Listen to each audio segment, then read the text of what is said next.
ബാലരാമപുരത്ത് കുട്ടിയെ കിണറ്റിലെറിഞ്ഞ് കൊലപ്പെടുത്തിയ കേസിൽ പ്രതി ഹരികുമാറിനെ പോലീസ് തിങ്കളാഴ്ച കസ്റ്റഡിയിൽ വാങ്ങും. കൊലപാതക കാരണത്തിൽ വ്യക്തത കണ്ടെത്താൻ പ്രതിയെ കൂടുതൽ ചോദ്യം ചെയ്യും. അതേസമയം അമ്മ ശ്രീതു പോലീസിന്റെ സംശയനിഴലിൽ തുടരുകയാണ്. വിവരങ്ങളുമായി വിഷ്ണു കരുണാകരൻ ചെയ്യുന്നുണ്ട്. വിഷ്ണു, അന്വേഷണം ഇപ്പോൾ എങ്ങനെയാണ് പുരോഗമിക്കുന്നത്? പ്രതി ഹരികുമാറിനെ പോലീസ് തിങ്കളാഴ്ച കസ്റ്റഡിയിൽ വാങ്ങും. കൂടുതൽ വിവരങ്ങൾ എങ്ങനെയാണ്? പ്രതി ഹരികുമാറിനെ കസ്റ്റഡിയിൽ വാങ്ങുമ്പോൾ കൂടുതൽ ചോദ്യം ചെയ്ത് കാര്യങ്ങൾക്ക് വ്യക്തത വരുത്താനാണ് പോലീസിന്റെ ഒരു തീരുമാനം.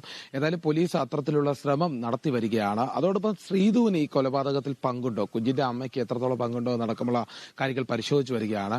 ശ്രീധുവിനെ സംരക്ഷിക്കാൻ വേണ്ടി പ്രതി പറയുകയാണോ എന്നുള്ള സംശയം ഇപ്പോഴും ചെറിയ രീതിയിലുണ്ട്. ഏതായാലും കൊലക്കുറ്റമേറ്റതിനെ തുടർന്ന് ഹരികുമാറിനെ അറസ്റ്റ് ചെയ്ത് കഴിഞ്ഞ ദിവസം കോടതിയിൽ ഹാജരാക്കി റിമാൻഡ് ചെയ്തിരുന്നു. ആ റിമാൻഡിന് ഈ ഹരികുമാറിനായി ഒരു തരത്തിലുള്ള വക്കീലുമാരും എത്തിയിരുന്നില്ല.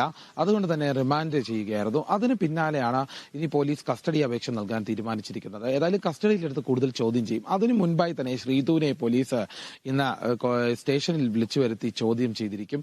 അതോടൊപ്പം തന്നെ ഈ ആത്മീയപരമായുള്ള വിഷയങ്ങളും അതായത് അത്തരത്തിലുള്ള നിഗൂഢതകളും ഈ കേസിൽ ഉൾപ്പെട്ടിട്ടുണ്ടെന്നുള്ള സംശയം തുടരുന്നുണ്ട്. ഏതായാലും അതുമായി ബന്ധപ്പെട്ട ഈ പണം നൽകിയതുമായി ബന്ധപ്പെട്ട് അല്ലെങ്കിൽ ഇത്തരത്തിലുള്ള വിശ്വാസവുമായി തുടർന്ന് പോയി ഈ ആത്മീയത ഉൾപ്പെടുത്തിക്കൊണ്ടാണ് ഈ കൊലപാതകത്തിലേക്ക് നയിച്ച കാരണമെന്നടക്കമുള്ള കാര്യങ്ങൾ സംശയമുണ്ട്.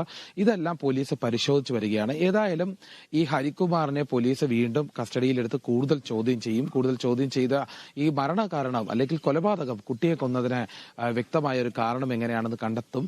അതിനുശേഷം മാത്രമാണ് പോലീസ് ഈ ഒരു അവസാന നിഗമനത്തിലേക്ക് കാര്യങ്ങൾ എത്തിക്കുക. ഏതായാലും കുട്ടിയുടെ അമ്മയെയും വിശദമായി ചോദ്യം ചെയ്യും. അതോടൊപ്പം കുട്ടിയെ അച്ഛനെയും മുത്തശ്ശിയെയും വീണ്ടും മൊഴിയെടുക്കാനായി എത്തിക്കും. ഏതായാലും കൃത്യമായി കാര്യങ്ങൾ അന്വേഷിച്ച് കേസ് മുന്നോട്ട് കൊണ്ടുപോകാനാണ് പോലീസിന്റെ തീരുമാനം. നിലവിൽ ഏതായാലും പ്രതി സബ് ജയിലിലേക്ക് മാറ്റിയിട്ടുണ്ട്. ഏതായാലും അതിനുശേഷം തിങ്കളാഴ്ചയോടെ തന്നെ പ്രതിയെ കസ്റ്റഡിയിലെടുത്ത് ചോദ്യം ചെയ്യാനുള്ള തീരുമാനത്തിലാണ് കിടക്കുന്നത്. ശരി വിഷ്ണു.